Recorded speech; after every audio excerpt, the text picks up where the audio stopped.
Welcome to the class, children. Children, today we are going to start with the topic dissolution of chapter 3. When one substance mixes completely with another substance to give a clear solution, we say it has dissolved.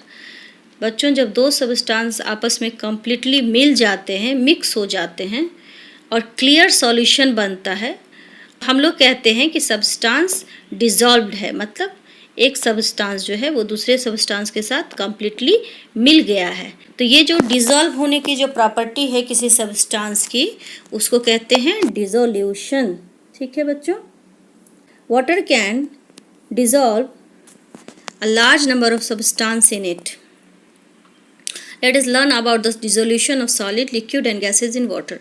First topic is dissolution of solids in water. Some solids dissolve in water and some do not dissolve. Let us perform an activity to understand this. Children, activity 10 देखिए। 3 test tubes लिया गया है जिनमें half of water भर दिया गया है और तीनों टेस्ट ट्यूब्स को मार्क किया गया है एज 1, 2 and 3। और इस तीनों टेस्ट ट्यूब में से टेस्ट ट्यूब 1 में सॉल्ट दिया गया है, टेस्ट ट्यूब 2 में सैंड डाला गया है और टेस्ट ट्यूब 3 में शुगर डाला गया है। तो उसके बाद टेस्ट ट्यूब को अच्छे से शेक कर दिया गया, यानी मिक्स कर दिया गया है। You will see that salt and sugar dissolve in water. They are said to be soluble substances. Sand does not dissolve in water, hence it is an insoluble substance. ठीक है बच्चों, देखिए 3 टेस्ट ट्यूब्स लिए गए हैं, number 1, number 2 and number 3। पहले test tube में आधा टेस्ट ट्यूब भर के पानी दिया गया है, हाफ फिल्ड वाटर, दूसरे में भी और तीसरे में भी। फिर पहले वाले टेस्ट ट्यूब में सॉल्ट मिक्स किया गया है, दूसरे वाले टेस्ट ट्यूब में सैंड मिक्स किया गया है और तीसरे वाले टेस्ट ट्यूब में शुगर मिक्स किया गया है।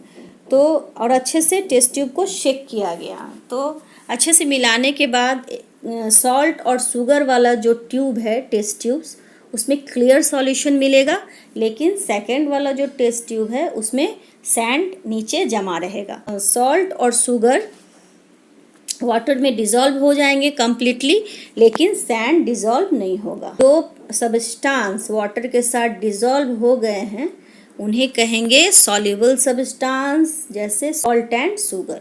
लेकिन जो सब्सटेंस वाटर के साथ डिसॉल्व नहीं हो पाए उसको कहेंगे insoluble substance. Solubility and saturated solution. The maximum amount of a substance that can be dissolved in a given volume of water is called the solubility of that substance in water.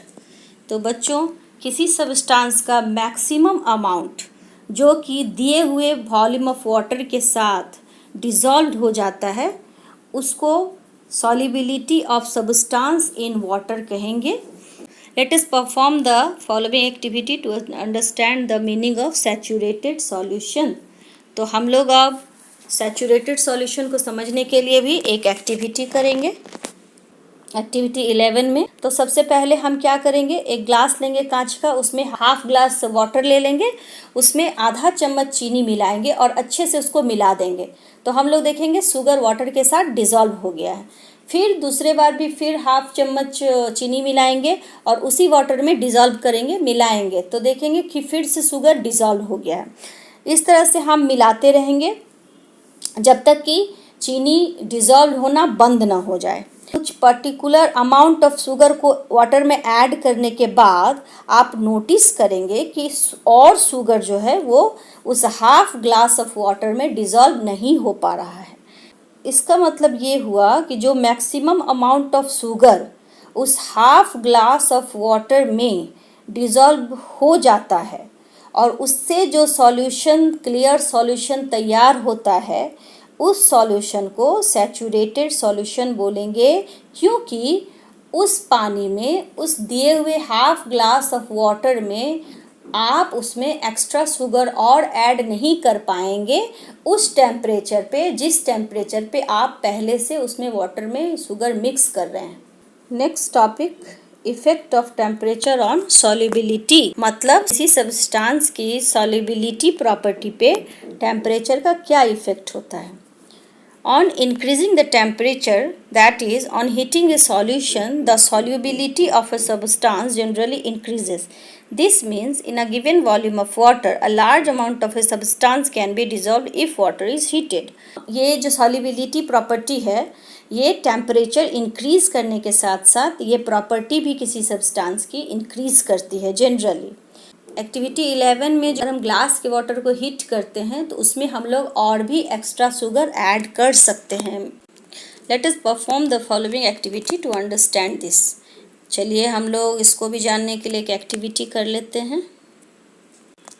Take equal volume of water in 2 separate glass tumblers. Heat the water in one of the tumbler. Now add equal amount of sugar in 2 tumbler and stir. The sugar dissolves. Keep on adding measured amount of sugar in 2 tumblers till it stops dissolving. Find out in which tumbler more amount of sugar has got dissolved. You will find that the amount of sugar dissolved in hot water is more. Children, activity 12 में सबसे पहले हम लोग equal volume of water के 2 glass tumbler लेंगे। एक tumbler को हम लोग हीट करेंगे और क्या करेंगे, दोनों ग्लास में हम लोग same amount of sugar add करना शुरू कर देंगे। अब हम लोग क्या करेंगे, शुगर डालेंगे और पानी में मिलाएंगे, फिर शुगर डालेंगे, फिर पानी में मिलाएंगे। हम लोग तब तक मिलाते रहेंगे जब तक कि शुगर डिज़ोल्व होना बंद ना हो जाए। तो आप लोग नोटिस करेंगे कि जिस ग्लास को हम लोग हीट कर रहे हैं उसके वाटर में अमाउंट ऑफ शुगर जो है वो ज़्यादा डिज़ोल्व हुआ है। अब जो टॉपिक है वो है dissolution of liquids in water. Water में लिक्विड का dissolution. Some liquids are soluble in water, that is, they dissolve in water. Some other liquids are insoluble in water. Let us perform an activity to understand this. कुछ जो liquids होते हैं water में dissolve होते हैं और कुछ dissolve नहीं होते हैं। इसको भी देखने के लिए हम एक एक्टिविटी करते हैं। तो एक्टिविटी 13 में देखिए बच्चों, take 2 test tubes and mark them as 1 and 2. Fill half of each test tube with water. Mix half teaspoon of lemon juice in test tube 1 and half teaspoon of mustard oil in test tube 2. Shake both the test tubes and observe. You will see that lemon juice is soluble in water but mustard oil is insoluble in water. Activity 13 में हम लोग क्या करेंगे, 2 test tubes लेंगे, दोनों test tube में half water fill कर देंगे और नंबर 1 टेस्ट ट्यूब में लेमन जूस मिलाएंगे और नंबर 2 टेस्ट ट्यूब में ऑयल डालेंगे और दोनों को अच्छे से शेक कर देंगे।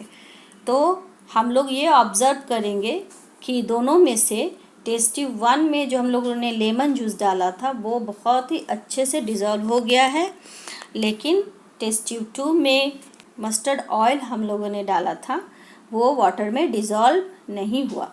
तो इस एक्टिविटी से हम लोगों को ये पता चला कि कुछ लिक्विड्स जो हैं वो वाटर में डिज़ोल्व हो सकते हैं और कुछ लिक्विड्स जो हैं वो वाटर में डिज़ोल्व नहीं हो सकते। Next topic is dissolution of gases in water. Some gases dissolve in water. For example, soda water is prepared by dissolving carbon dioxide gas in water. Let us perform the following activity to understand the solubility of gases in water.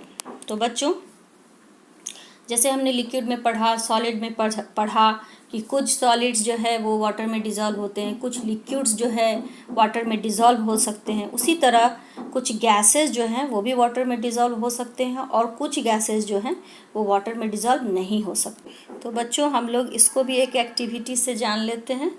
देखिए, आपके book में activity 14 है। Take a soda water bottle and open its lid. What do you observe? Bubbles of gases are seen coming out of the bottle.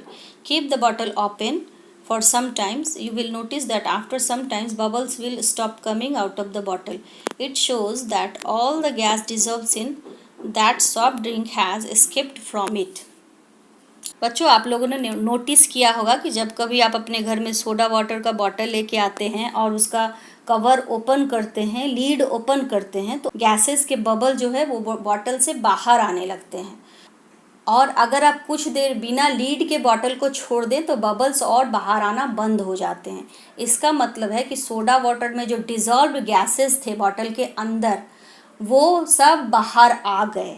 तो वो dissolved gas था जो soda water के साथ मिक्स था बॉटल के अंदर। Oxygen gas also gets dissolved in water in small amounts. This oxygen is used by the aquatic animals to breathe. तो बच्चों, ऑक्सीजन भी जो है वो वाटर के साथ डिज़ोल्व होता है, और यही डिज़ोल्व ऑक्सीजन जो है वाटर के साथ एक्वाटिक एनिमल्स उस ऑक्सीजन के थ्रू ही ब्रीदिंग कर पाते हैं। Gases like helium, ozone and hydrogen do not dissolve in water. This shows that some gases dissolve in water whereas some do not. The solubility of a gas in water decreases with increase in its temperature.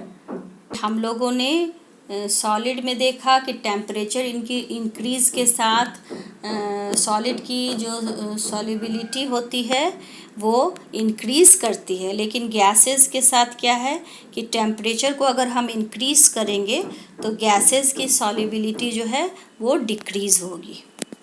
Thus we have learned that all materials are made up of matter which exists in three forms, namely solid, liquid and gas.